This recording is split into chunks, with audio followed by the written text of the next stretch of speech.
धन्यवाद सभापति महोदय। हम ही को कातिल कहेगी दुनिया, हमारा ही कत्लेआम होगा। हम ही कुएं खोदते फिरेंगे, हम ही पे पानी हराम होगा। सभापति महोदय, सन 1947 में दिल्ली की जामा मस्जिद की तारीखी सीढ़ियों पर खड़े होकर के भारत रत्न मौलाना अबुल कलाम आजाद साहब ने कहा था कि मुसलमानों कहां जा रहे हो, ये है तुम्हारा मुल्क, यहां तुम्हारे आबाओ अजदाद की कब्रें हैं। उस वक्त मौलाना आजाद की ये सदाएं सुन करके लोगों ने अपने सरों की गठरियां उतार करके रख दी थी। आज उसी दिल्ली में मौजूद देश की संसद में एक बिल आया है जो हमसे उसी जामा मस्जिद की सीढ़ियों के सबूत मांगेगा, जो उन्हीं सीढ़ियों के पास अपनी कब्र में सोए हुए मौलाना आजाद को फिर से कब्र से सदा देनी पड़ेगी कि ये जो कब्र है वो मेरी कब्र है, ये किसी सरकार की जागीर नहीं है। सभापति महोदय, मैं जहां खड़ा हूं इसी संसद भवन के सामने सड़क के उस पार अपनी कब्र में सोए हुए भारत के पूर्व राष्ट्रपति फखरुद्दीन अली अहमद की कब्र है। शायद अब उस कब्र से भी सदाएं आए कि ये कब्र मेरी कब्र है, ये सरकार की जागीर नहीं है।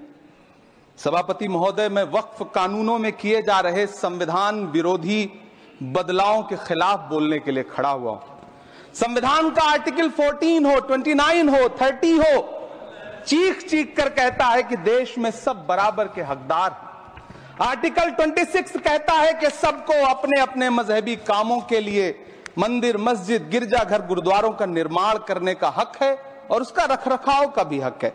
लेकिन डॉक्टर बाबा साहब अंबेडकर के संविधान को हर दिन कुचलने वाली ये सरकार देश के मुसलमानों से नफरत में इतनी अंधी हो गई है कि खुलेआम देश की संसद में देश सरकार के माइनॉरिटी मिनिस्टर साहब और होम मिनिस्टर साहब झूठ बोलते हैं और देश को गुमराह करते हैं, झूठ शब्द असत्य बोलते हैं। सरकार ने इस बिल का नाम उम्मीद रखा है। मंत्री जी कल से इसे देश के मुसलमानों के लिए नई उम्मीद बता रहे हैं। नहीं मंत्री जी, न तो ये बिल मुसलमानों के लिए नई उम्मीद है और न ही उम्मीद की नई किरण। सभापति महोदय, भाजपा ने पूरे देश में वक्फ के नाम पर कई सारे झूठ फैलाए हैं। आइए आज उनकी सच्चाई पर बात करते हैं। वक्फ ट्रिब्यूनल को संसदीय शब्द ऐसे बताया जाता है जैसे वक्फ ट्रिब्यूनल कोई मजहबी खाप पंचायत हो। सभापति महोदय, जबकि सच्चाई यह है कि वक्फ ट्रिब्यूनल भी तो सरकारी न्यायिक विभाग है जिसमें सरकार द्वारा नियुक्त जज होते हैं, जिसमें प्रशासनिक अधिकारी होते हैं, कहीं ऊपर से थोड़ी आ गए।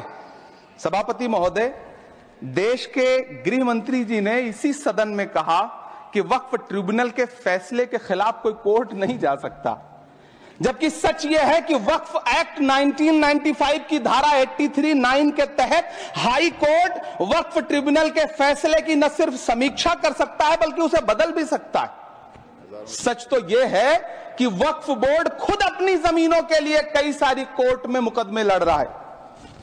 सभापति महोदय, दिल्ली की जिन 123 संपत्तियों को लेकर कल माइनॉरिटी मिनिस्टर, होम मिनिस्टर साहब और अभी आदरणीय नेता सदन बात कर रहे थे, आइए उनकी सच्चाइयों पे भी बात करते हैं। 1911 में जब अंग्रेजी हुकूमत ने कोलकाता के बजाय दिल्ली को राजधानी बनाने का फैसला किया तो रायसीना हिल्स के चारों तरफ जो मुसलमानों की ढेर सारी जमीनें थी उनको एक्वायर किया गया और लुटियन को इसकी तामीर की जिम्मेदारी सौंपी गई। सेंट्रल विस्टा की तरह लुटियन जोन का मेगा प्लान तैयार हुआ, लेकिन उस वक्त के मुसलमानों ने उस वक्त की अंग्रेजी हुकूमत से अपनी इबादत गाहों को बचाने के लिए लड़ाई लड़ी। मामला ब्रिटिश गवर्नमेंट तक पहुंचा। तब यह तय हुआ कि वो जो धार्मिक स्थल हैं उन्हें जस का तस रहने दिया जाएगा।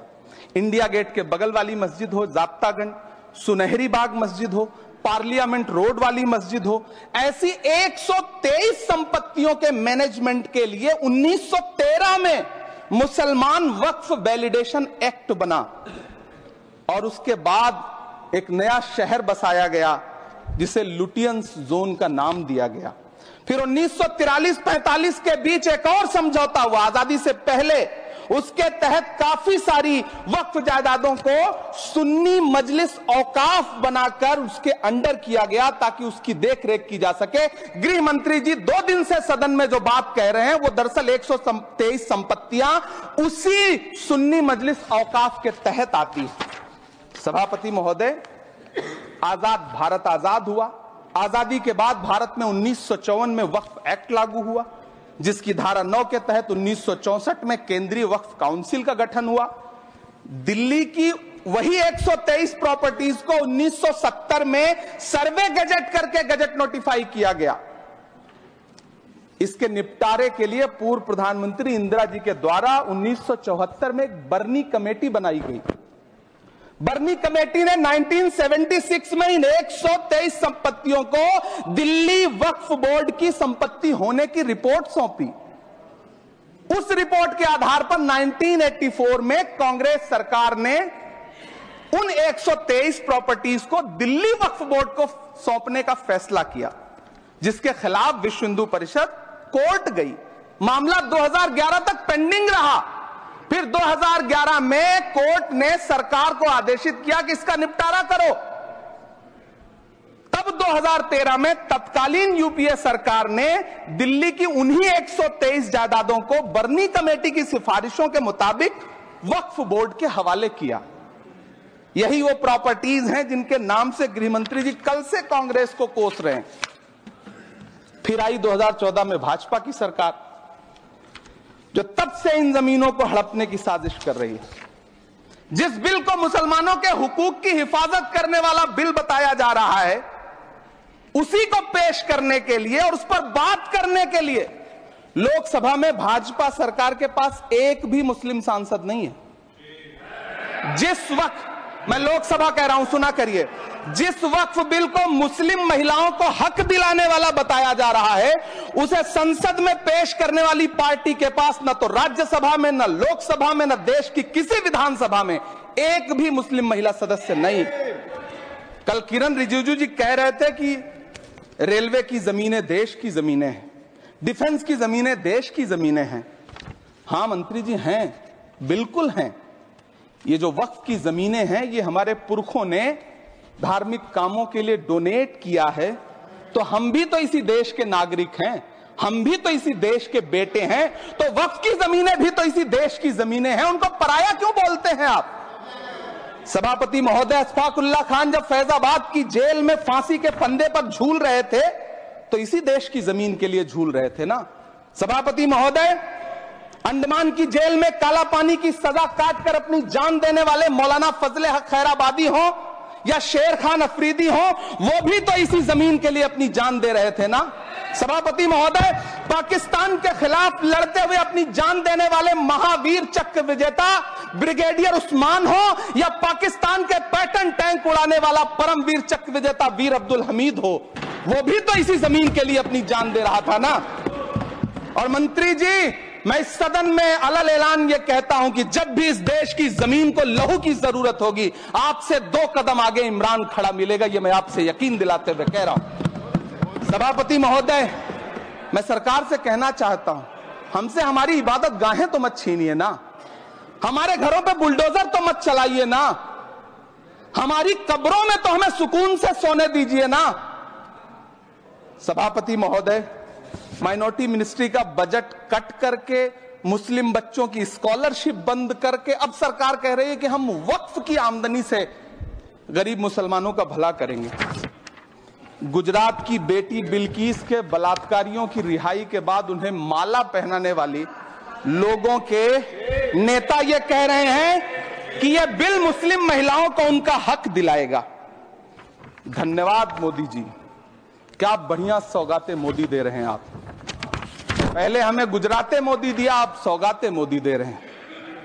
लेकिन यह सरकार इतना याद रखे कि इसी ठसक के साथ देश की संसद में सीए का कानून भी लाया गया था और कहा गया था बड़े बड़े भाषण देकर के कि पड़ोसी देशों से हिंदू भाइयों को ला करके यहां नागरिकता दी जाएगी। लेकिन मैं आपके संज्ञान में लाता हूं सर कि पिछले इतने दिनों में इनसे नागरिकता लेने के लिए 2000 व्यक्ति भी नहीं आए, जबकि इसके उलट इन्हीं की सरकार में पिछले 10 साल में 15 लाख से ज्यादा भारतीयों ने भारत की नागरिकता छोड़ करके दूसरे देश में जाकर के बस गए। यह हुआ उस कानून का अंजाम। सभापति महोदय, इसी तरह की जिद के साथ किसानों के खिलाफ भी कानून लाए गए थे। जिस तरह आज वक्फ के फायदे गिनाए जा रहे हैं, उसी तरह से किसानों को भी कृषि कानूनों के फायदे गिनाए गए थे। लेकिन अंजाम क्या हुआ? 700 किसानों की शहादत लेने के बाद सरकार को अन्नदाता किसानों के सामने घुटने टेकने पड़े और कृषि कानून वापस लेने पड़े। जिल्ले इलाही, जमहूरियत जो है वो नफरत और ठसक से नहीं चलती है, अकड़ से नहीं चलती है। उसमें सबकी हिस्सेदारी जरूरी है। कल देश के माइनॉरिटी मिनिस्टर ने लोकसभा में खड़े होकर एक शेर सुनाया था कि मुझसे कोई बदगुमान न हो, तो मैं उन्हें एक शेर सुनाना चाहता हूं कि मैं आज जद पे हूं तो इतना खुशगुमान न हो, मैं आज जद पे हूं तो इतना खुशगुमान न हो, चराग सबके बुझेंगे हवा किसी की नहीं। नीतीश कुमार जी हो, चंद्रबाबू नायडू जी हो, चिराग पासवान जी हो, जयंत चौधरी जी हो, देवे गौड़ा जी हो, जीतन राम मांझी जी हो, सबको समझना पड़ेगा कि जब जंगल में आग लगती है तो न वो बरगद बचते हैं जो हवा को आंधी में तब्दील करते हैं, न वो बांस बचते हैं जो आपसी रगड़ से चिंगारी पैदा करते हैं। सभापति महोदय, जब देश को मनमोहन सिंह साहब जैसा काबिल प्रधानमंत्री मिलता है तो देश को आरटीआई जैसा एक्ट मिलता है, सेज जैसा एक्ट मिलता है, मनरेगा जैसा एक्ट मिलता है, लिबरलाइजेशन मिलता है, राइट टू एजुकेशन मिलता है, नेशनल फूड सिक्योरिटी एक्ट मिलता है। लेकिन जब देश को सौगातें मोदी मिलती है तो क्या मिलता है? सीए मिलता है, फॉर्म्स लॉ मिलता है, आर्टिकल 370 मिलता है, इलेक्टोरल बॉन्ड जैसा एक्ट मिलता है और वक्फ अमेंडमेंट एक्ट जैसे बिल देश को मिलते हैं। मुझे तो अपने हमवतन भाइयों से पूछना है कि आपको अपने बच्चों की तरक्की, खुशहाली और नौकरी की दरकार है या फिर मुसलमानों की दान की गई जमीनों को लूटकर धन्ना सेठों को देने की साजिश करने वाले कानून की? सभापति महोदय, यह सरकार रात के 3 बजे तक पूरे देश को जगा करके संसद में अपने ही नागरिकों को नीचा दिखाने के लिए वक्फ बिल ला रही थी, तो उधर रात के 1:30 बजे अमेरिका हम पर 26% टैरिफ लगा रहा था। सरकार की प्राथमिकताएं देश को पता। सभापति महोदय, मैं बहुत भावुक हूं आज, और मुझे अच्छा लगा कि आदरणीय नेता सदन जगत प्रकाश नड्डा जी ने बहुत अच्छी बातें भी की, मन से बातें की। क्योंकि उनके नाम में प्रकाश जुड़ा है तो मैं उनमें हमेशा एक रोशनी की किरण देखता हूं। मैं उनके सामने बहुत अदब से यह बात कहना चाहता हूं कि चरागों के सफर में दबदबा हो आंधियों का तो फिर अंजाम जुल्मत के सिवा कुछ भी नहीं होगा। यह दुनिया नफरतों के आखिरी स्टेज पर है, इलाज इसका मोहब्बत के सिवा कुछ भी नहीं होगा। मैं भावुक हूं, मेरी पलकें गीली हैं। अगर देश की एक बहुत बड़ी आबादी को लगता है कि आप उसका भला करने के लिए नहीं बल्कि उनकी इबादतगाहों, उनकी कब्रिस्तानों, उनकी खानकाहों को बर्बाद करने का बिल ला रहे हैं, तो फिर आप अगर समझाने में नाकामयाब रहे हैं तो यह आपकी नाकामयाबी है। पहले समझाइए, उसके बाद कोई बिल लेकर के आइए, तब शायद हम आपका इतनी पुरजोर तरीके से विरोध ना करें। लेकिन सभापति महोदय, मैं अंत में सिर्फ इतना कहना चाहता हूं कि इस बिल में जो भी पॉइंट्स दिए गए हैं, बॉम्सी पोर्टल देख लीजिए, सरकार का झूठ आपको पकड़ में आ जाएगा। हम डरे नहीं हैं, हम सिर्फ सरकार से अपील कर रहे हैं कि हमें अपना समझिए। हम आपके अपने हैं, इस देश के नागरिक हैं और आप ताकत में हैं। संख्या बल के आधार पर बिल हो सकता है आप पास करा ले, लेकिन आपको यह बात समझनी पड़ेगी कि हम तो वो तारीख हैं, जहनों में रहना है जिसे कागजी पुर्जे नहीं जो फाड़ डाले जाएंगे। जिस जमीन पर मैं खड़ा हूं यह मेरी पहचान है। आप आंधी हैं तो क्या मुझको उड़ा ले जाएंगे? आपको यह बात समझनी पड़ेगी। आपको अगर इतना विपक्ष की तरफ से पहले जेपीसी में इतने सारे पॉइंट्स आए और उसके बाद कल से लोकसभा में और राज्यसभा में सुझाव आप सुनने को तैयार नहीं है, लोगों की शंका को दूर करने के बारे में आप बिल्कुल सोच नहीं रहे, बस आप कह रहे हैं यह बिल उम्मीद की नई किरण है। नहीं साहब, इसे भले किरण जी लेके आए हैं, लेकिन ये उम्मीद की नहीं बल्कि नाउम्मीदी की किरण है। और इस देश की एक बहुत बड़ी आबादी इस बात से खदशे में है, शक में है कि आप सीधे उनकी जमीनों को लूट करके धन्ना सेठों को बेचना चाहते हैं। मेरी अब भी आपसे अपील है कि इस बिल को वापस लीजिए। यह बिल कहीं से आपके अपने नागरिकों के लिए अच्छा नहीं है। यह बिल सिर्फ इस देश के मुसलमानों को नीचा दिखाने का और अपने एक ऐसे मतदाता वर्ग को खुश करने का बिल है जिनको इस बिल के पास हो जाने से कुछ मिलेगा भी नहीं। लेकिन आप एक नैरेटिव देना चाहते हैं, एक मैसेज देना चाहते हैं। मेरी आपसे अपील है कि कृपया ये जो सबका साथ सबका विकास का नारा है, इस नारे को रत्ती भर तो चरित्रार्थ कर दीजिए। बहुत बहुत धन्यवाद।